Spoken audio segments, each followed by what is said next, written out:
எனக்குள்ள என்ன டேலண்ட் இருக்குன்னு கண்டுபிடிச்சு லைஃப்ல பெரிய ஆளா பேசாம சயின்டிஸ்ட் ஆயிடுவா. நான் வேணா பேசாம கவிஞர் ஆயிடுவேன். நான் வேணா பேசாம டான்சர் ஆயிடுவேன். நானும் என் லைஃப்ல ஏதாவது பெருசா சாதிக்கணும் மச்சான்.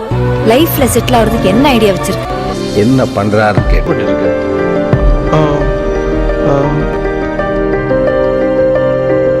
நான் கேட்டுக்கிட்டே இருக்கேன், சொல்லவே மாட்டேங்கிறீங்க. என்னதான் பண்றீங்க?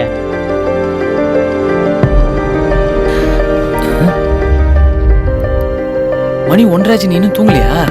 இதெல்லாம் ஒரு பப்ளிசிட்டிக்காக பண்றாரு. அப்ப யாருக்காக இதெல்லாம் பண்ணிட்டு இருக்கீங்க?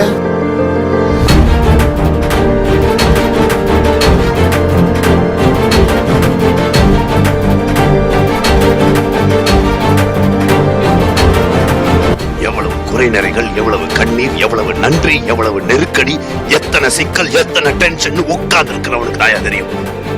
எதையும் எடுத்தோமா கவுத்தோமான்னு முடிவெடுக்க முடியாது. எந்த வேலையை பண்ணும்போது பணம் புகழ் தாண்டி மனசு நிம்மதியாகவும் சந்தோஷமாகவும் இருக்கும். அதான்டா உனக்கான வேலை. வெற்றிக்கு பின்னாடி போகாத, உனக்கு பிடிச்ச துறையை தேர்ந்தெடுத்துக்கோ, அதுல உன் திறமையை வளர்த்துக்கோ, கடுமையா உழைச்சிக்கிட்டே வெற்றி ஆட்டோமேட்டிக்கா உன் பின்னாடி வரும். சரிதானா?